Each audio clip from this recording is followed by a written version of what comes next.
Frank Dawson was 72 when he first saw the advertisement. Bold letters promised strength, vitality, and passion, like you were 40 again. The commercial showed silver-haired men jogging with ease, lifting weights in the gym, and laughing beside much younger women. At the bottom, the words testosterone booster flashed across the screen, followed by a list of clinically proven benefits. Frank leaned back in his recliner, staring at the television. He had felt the creeping weight of age, his energy dipping, his muscles softening, his desire for intimacy fading. The thought of reclaiming lost vigor tugged at him. He had always been strong, a construction foreman who could outwork men half his age. But lately, just climbing the stairs left him breathless. The promise of feeling young again was intoxicating. The next morning, Frank brought it up with his old fishing buddy, Earl. Ever think about trying one of those testosterone things? Frank asked, attempting to sound casual. Earl chuckled. Tried a bottle last year. Didn't notice much except my blood pressure shot through the roof. My doctor told me to quit before I gave myself a stroke. Frank frowned. He hadn't expected that answer. So they're no good? Depends who you ask, Earl said. Some men swear by them, but me, I'm not risking my ticker for a few extra push-ups.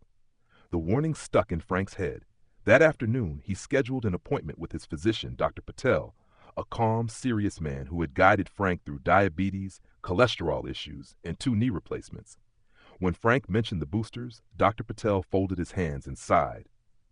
Frank, I need to be very clear. Testosterone therapy is not as simple as those commercials make it sound.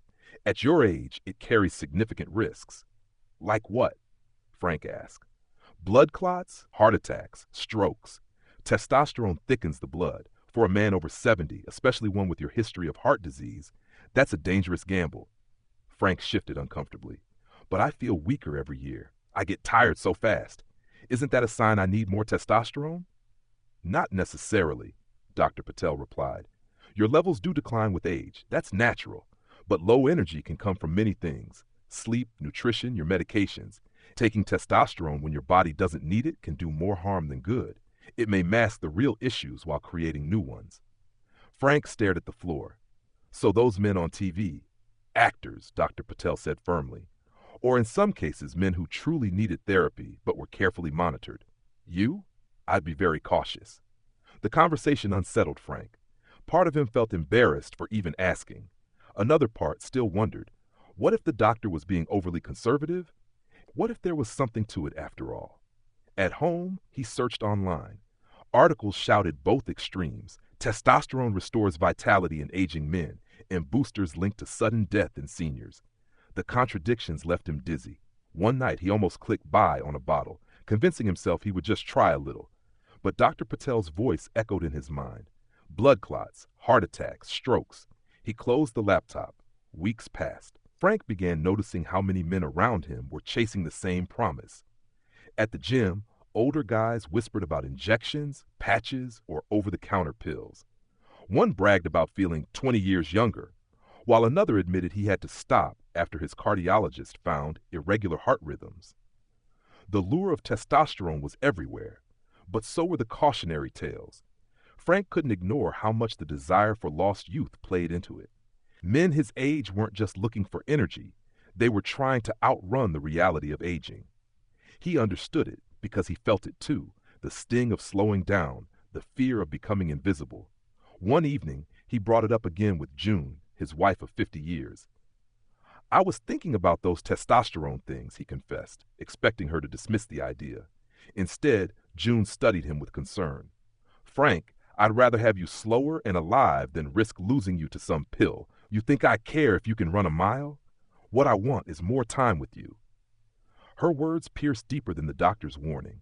Frank realized his pursuit of testosterone wasn't just about him. It was about her too, about the family that still leaned on him, about the life they had built together. Dr. Patel, sensing Frank's lingering doubt, scheduled a more thorough exam. He ordered blood tests, checked hormone levels, and reviewed Frank's medications. A week later, the results were in. Your testosterone is slightly lower than average for your age, but not dangerously so, Dr. Patel explained. What concerns me is your blood sugar, your diet, your lack of consistent exercise. Those are the real culprits behind your fatigue. We can address those without risking your heart. So you're saying there's no safe way for me to take testosterone? Frank asked. Not without serious monitoring, and even then, the risks may outweigh the benefits, Dr. Langat Patel replied. But we can work on lifestyle changes that will give you more energy naturally. Strength training, proper sleep, diet adjustments, they won't turn back the clock, but they can improve how you feel. Frank left the office discouraged yet strangely relieved. The fantasy of a magic pill was gone, replaced by the harder truth. Health at 70 came not from shortcuts, but from discipline. Over the next months, he committed to small changes. Morning walks with June, cutting down on fried foods, light weightlifting twice a week. Progress was slow, but he noticed something. His stamina improved, his mood lifted, and the sense of helplessness began to fade. One morning, while tying his shoes, Frank realized he no longer thought about testosterone boosters. The urge had passed. He wasn't the man he was at 40, but he didn't need to be. He was still here, still capable, still himself. And that, he realized, mattered more than chasing an illusion that could cost him everything. The truth about testosterone for men over 70 is rarely what the glossy ads suggest.